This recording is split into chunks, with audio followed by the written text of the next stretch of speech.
Pata. We're in Slovakia, in the high Tatras area, and now we're going caving.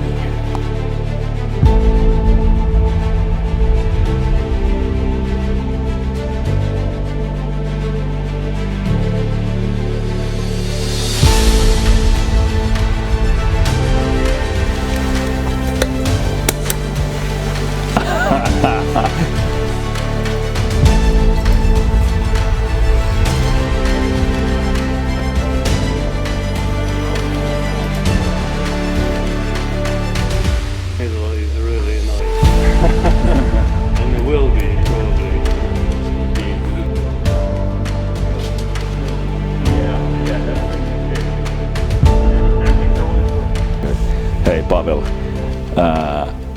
to the main question, where are we now? We are in Dobšinská cave system.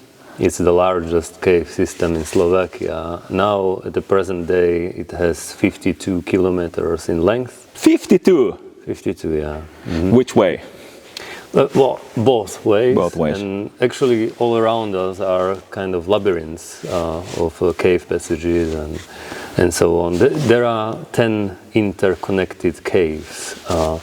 It began in 1950. The first two caves were interconnected. Then appeared the cave system here. But then, after years and years, we connected more and more caves. Okay. So how deep are we now? There's a rock roof, so how many meters is it up to the surface? Actually, I know it precisely. It's 210 meters to the surface, to the closest surface. Okay. Because during the Ice Age, there was a huge ice body here in this hole, and we found some crystals saying so. So we measured the distance, so it's more than 200. 200 meters. Well, Pavel, you have been crawling around these caves for 25 years. Tell me shortly, who are you?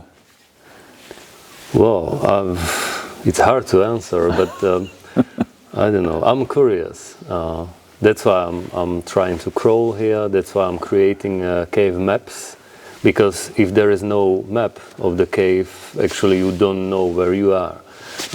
So you have to draw a map to find some orientation, to even to create a 3D model with the surface, so you can see where the cave goes and where are the next questions. So, and those questions those endings of the cave passages are things that are dragging me back here and to explore more and to understand more. Pavel, you're a scientist. Actually, we named you Paavo, which is a Finnish name, so easier for the Finns. So Paavo, you're a scientist. So what do you do as a scientist? Well, actually, I don't know if how much scientist am I.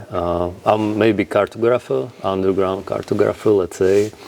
But of course, there are some academic approach towards the cave in Slovakia, and I try to help. And it's always good to mix a real scientist, like very strong, scientifically trained people, with people, let's say, like me, like us, partly scientific but partly practical cavers, because we see much more of the caves, and we try to understand the caves we are exploring, because if you understand the cave, you can be, let's say, our goal is to discover another passages and to understand the development of karstic development, which took a million years ago.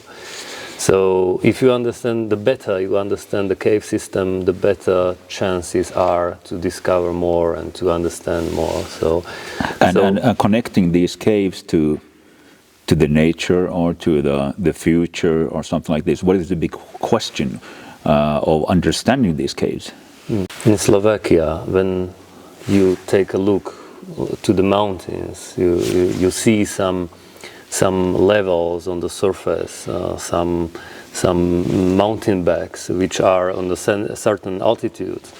But we still don't know about this development in the past. We don't know how how Slovakia did look like, let's say 5 million years ago.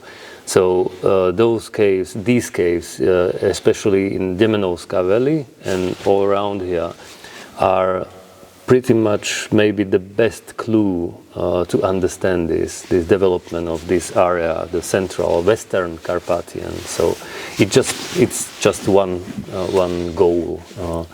There are some another, and for example, past year we discovered new species, but about this it's not species, but this family. Or? Yes. Yeah. Okay. Yeah, I understand. So, have you somehow connected it to the climate change at this moment? Can you get some information from this case about the climate change? Everybody's talking about climate change and everything warming up. So, have you somehow connected that one? The climate in the caves is pretty stable, of course, but the average temperature in the cave is rising. And so now we have about 6 degrees over here. Yeah. We don't know how fast it's rising because these measurements are not long enough inside the cave to be sure, but they are rising. But in the caves are perfect places to look to the past.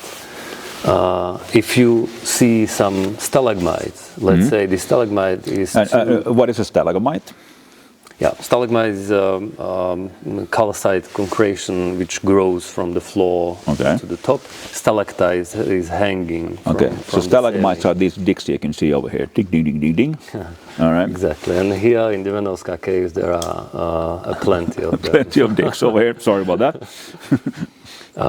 So there are records of the past. Ice cores in Antarctica or Greenland. So we drill stalagmites and we get pretty much similar results. So we study in these caves, especially we study past climate and the changing of the climate. So we can then have better understanding how it will continue. Okay. The caves are like time cans, you know. I can show you some passages which are 4 to 5 million years old. And those sediments, those stalagmites, those calcites which precipitated there, they can be the same age and they can preserve the conditions on the surface. So sometimes you have to drill, sometimes you have to find some small space inside the stalagmite, and this space contains some water or some atmosphere. Some air or something like that. Exactly. Yeah. So. We are sitting now in this cave that let's say you come to Slovakia, you want to go into a cave. But now we have the access because of you over here. You can see this beautiful cave around us. And it's actually, we're sitting now, you can only see a small part of it. It's huge over here. But there's a lot more caves that are open for the public. So tell us more about these caves that everyone can go into.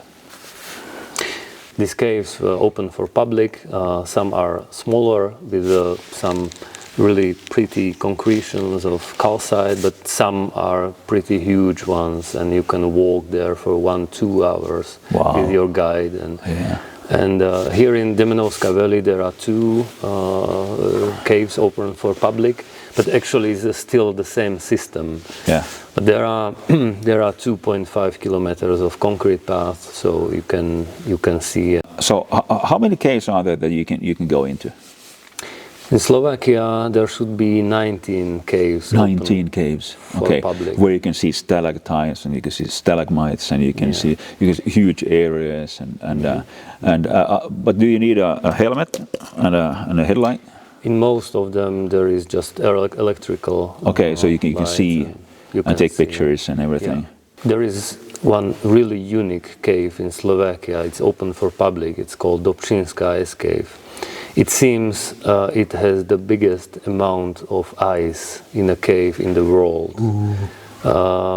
there are new data we created, and it seems there is 130,000 cubic meters of ice inside this cave. I'll say again, 130,000 cubic meters. Yeah. A lot of ice. Yeah. Is that ice melting? It is melting, and just here in Degermanska Valley there is another ice cave. It's called Dobšinská Ice Cave.